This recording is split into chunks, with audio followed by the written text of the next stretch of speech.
he was always a great brother. We were always great friends, so it wasn't really.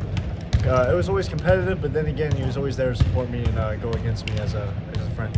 When you saw him at Michigan State, how did that kind of, set you in motion for, that's what I want to do. I want to be in the Big Ten, lighting teams on fire and so forth and so on. Yeah, growing up with him getting recruited early on from Michigan State, got to see a lot of games on his visits as well, going with him. So really just growing up around the Big Ten and watching a lot of games, watching a lot of competition is something you want to compete in. And you got to learn a lot from watching him play those 3 years there. So just learning it and moving on from it.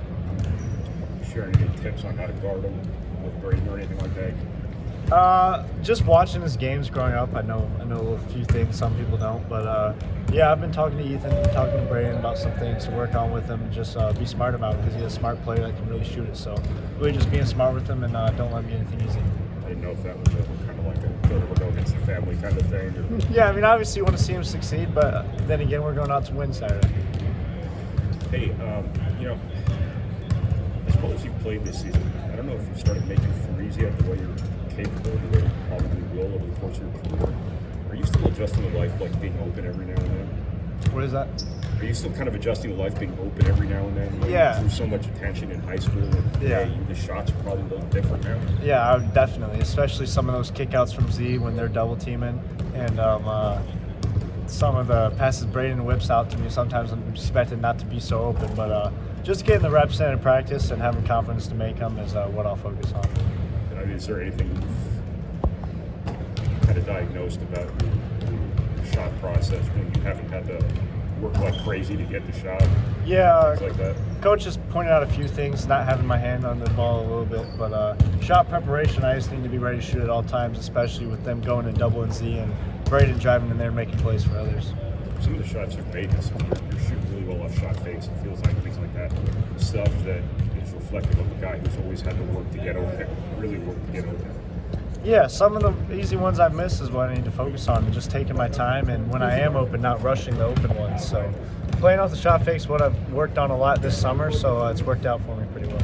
One thing Matt's always said is that a really good shooter maybe isn't just making as many shots as he'd like. He's due a lot of pace. Do you feel like there's going to come that game?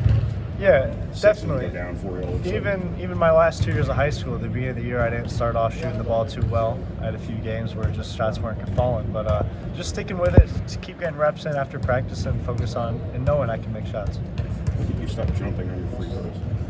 What? When did you stop jumping on your free throws? I still do jump a little bit. Not nearly as much as you used to. No, I used to. It's just a little like bunny hop, but I've always done it, so I've just stuck with it. Where does something like that come from? Like, and why do you feel like you haven't been able to maybe shake that off to this point in your career?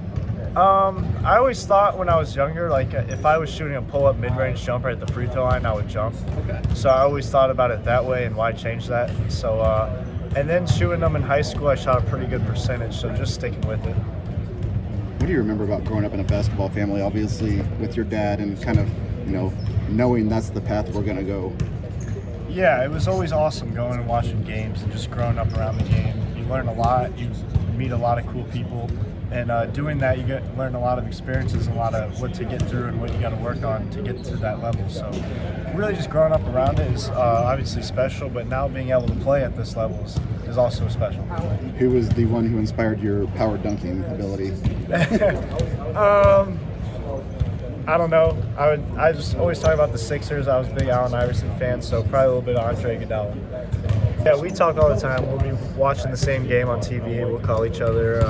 We'll text each other after each of our games. So we're super close. So that's been real special. And now that we get to play each other, it'll be real cool. And I get to see him at Christmas, so that'd be cool to talk about the game and just some of the stuff going on. Has that communication been even more so these last couple of weeks leading into this game?